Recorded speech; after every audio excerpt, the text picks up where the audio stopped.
Hey, what's going on, guys? FullFrontage here. Today we're going to be unlocking all the tiers inside of the battle pass so you guys can see everything as it comes to you. And while we're doing this, we're also going to be going over some of the balance changes that are coming with this update. So let's get started. So the first thing is nothing, but this is basically how the crown chest is going to look. So you get crown chest, you can get gems from it as well, and you can get some cards here. And this is a tournament standard developer build account, so we can actually see how much from exactly when you reach tournament standard, how far you can progress with the battle pass. So that's going to be interesting as well. So here's some tips of the balance changes that are coming in the update. So the first thing is for the cannon cart and cannon rework, they now have identical damage, range, and hit speed. The cannon card's halves are both identical HP to a single cannon.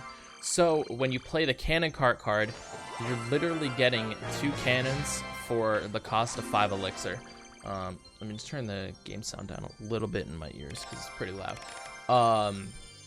So that's pretty big. That's pretty cool. So you're getting 2 cannons for 2 more elixir.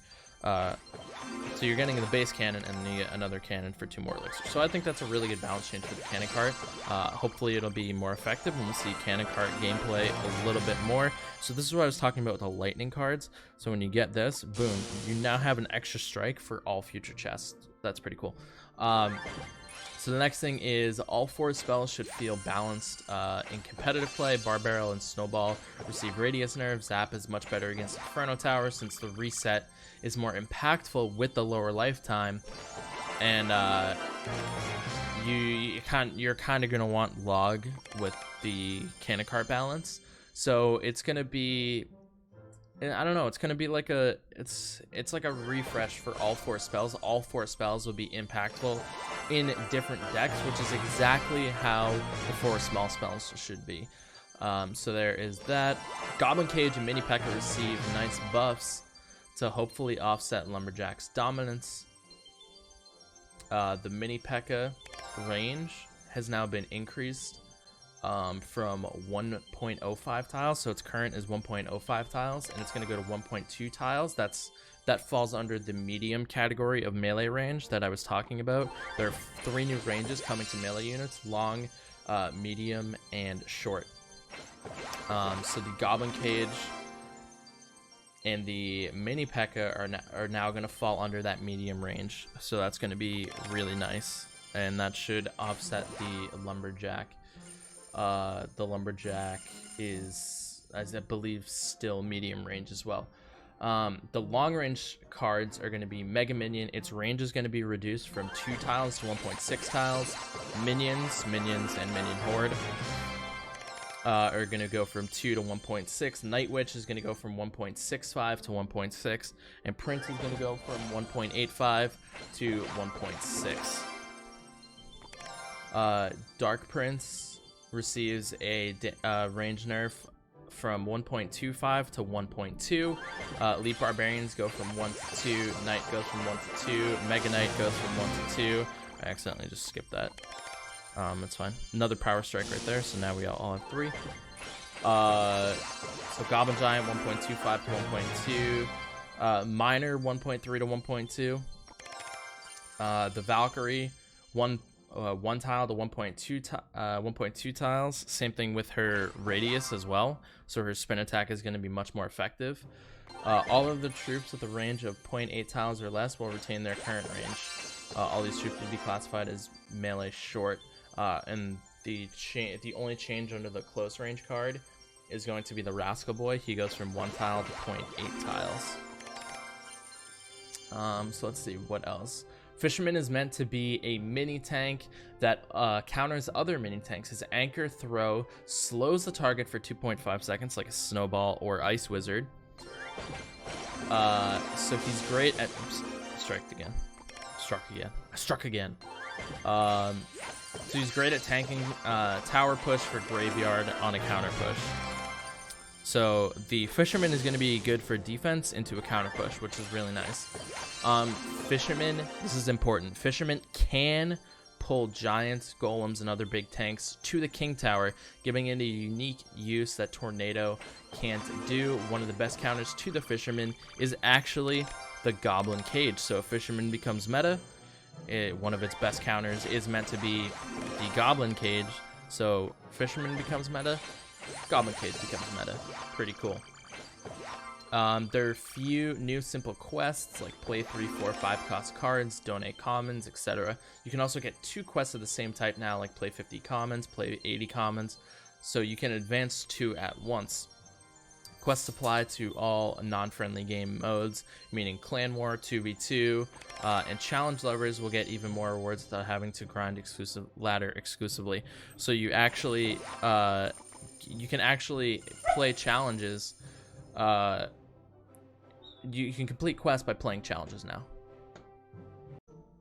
Alright, so the next one is going to be special challenges don't have base rewards because Pass Royale allows unlimited challenges. We can't let people farm infinite resources by entering non-stop, but the milestone rewards have been increased to compensate. So you're not really losing anything. So that means the special challenges, the rewards are going to be much better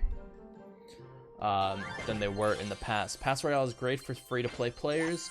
You used to get 92 crowns every 3 months, 28 days, 35. But now those same 3 months will be 102 crown chests and 3 legendary. So 34 plus 1 each month, regardless of length. The looser timing restrictions also means non-daily players like weekend warrior types will have a much better time. Free-to-play players will have to wait 24 hours for each except on weekends, but Pass Royale players will have no restrictions if they want to blast through it. So if you own the Pass Royale, you can pretty much grind through the pass. Otherwise, you have to wait every 24 hours for the free pass. It sounds like except on weekends. Players under 2,000 trophies will get a chest with epics instead of a legendary chest, as we don't want to give low-level players level 9 cards. It warps the meta too much. If you move from 1900 to 2100 during the season, you keep the lower tier Pass Royale track until the season reset. Then you will see the new and better one. The value of 2K plus track is about double the lower tier track because the chests have more content and the gold sums are higher. Lower arena players don't need as much stuff to advance. Their track is more heavy on commons rares to catch them up to early game epics. Crown chests still scale on arena, but Pass Royale chests are fixed contents. They don't change with arenas, just 2 versions below 2K and above 2K. That's interesting.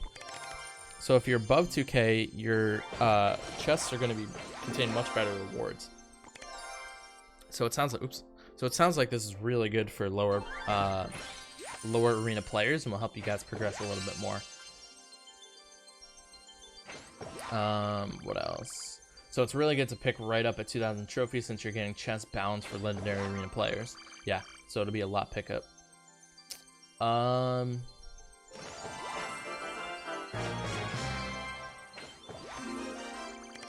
So the cannon cart rework is just the first. Sorry, I was just reading the notes. The cannon cart rework that's coming in this update, like it's going to be balanced with the in scale to the regular cannon. This is just the first of many reworks. And over time, more cards are just going to continue to get looked at. There are going to be cards down the line that are going to be reworked and balanced to work along similar cards. So like the cannon cart, it's now pretty much the same as a cannon, but again, for the second elixir, for 2 more elixir, you do get that extra. You basically get an extra cannon, one that moves and then one that doesn't, because they have the same range, they have the same HP, and they dish out the same damage. So that's pretty much it for the balances, I believe.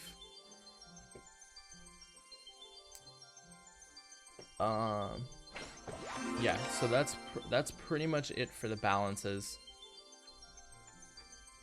And honestly, this update is really well done. Props to the team for getting this update out. You can see right here we do have 6 strikes. So now I'm just going to blow through the rest of these rewards and see what we can do here. And remember, I started this as base level 9, so we can go to our card collection after and take a look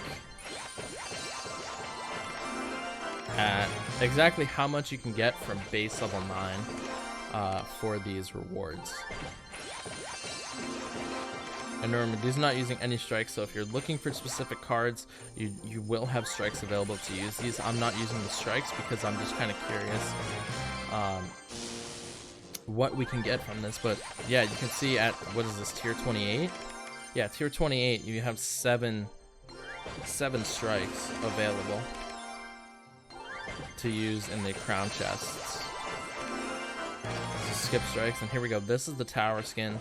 So you see right there, tower skin. It's a Shark Tank skin, and then we get this crown chest, and you do get gems from it as well. I think we started with 100 gems, so we'll have to see how much we're at after. Like, I started opening this with 100 gems, so you can see exactly how many gems you can get because these are all crown chests. So there is a chance that you do get gems from it. I think we've gotten 2 gems most of it. You can see right there we actually had 182 gems, so it looks like we've gotten 82 gems. I think we started with 100. I'll have to double check at the start of the video, but so there's 10,000 gold, and then the chest, and then we'll see the legendaries. And there is a chance you can get legendaries in these chests as well. I just didn't get as lucky. And then we have a legendary chest with the lightning strike available. So we see right there we do get a log, and then we can get another one. Boom, and there we go. It's going to be an Inferno Dragon. So right there it is, all 35 tiers. And you see right here, there's the selection skin, ignore the emotes. And then right here, so these were all level 9. So you progress a little bit of epics that we've seen right now. Cannon card is almost out of, we got a lot of cannon cards. I don't think these I think these legendaries were at 2 out of 2 for some reason. So we only did get the log and the Inferno Dragon from this, but the rest, wow, we got a decent amount of tornadoes. We got some decent freeze. So it looks like you can get a decent amount of epics from this because these were all at 0 out of 20. Same thing with the rares. You get a decent amount of rares. Did we get close to any rare upgrades? It looks like the closest was the flying machine. Nope, furnace at 47. Yeah, so the furnace at 47, and then did we get a lot of commons? I think the highest one was the Goblin Gang at 258. Yeah, it looks like the highest one was the Goblin Gang at 258, but nonetheless, that's pretty solid. That is pretty solid, but I hope you guys enjoyed. Again, leave a like on the video if you guys are excited for these balance changes that are coming, as well as all these changes with the Battle Pass implementation coming in, replacing the Crown Chest, or the Pass Royale, excuse me, the Pass Royale coming in. But I mean, this update is honestly awesome. It's great for free-to-play players. It'll help you guys progress a little bit further. You guys saw how many cards we've gotten throughout just unlocking through the Battle Pass. And that's only the Battle Pass rewards, or the Pass Royale rewards. That doesn't top off any challenges you might complete, any ladder challenges you do. And remember, when you get chests, your chests just continuously unlock. So you stack up 4 chests. You don't have to sign back on and click open the chest and then open another one.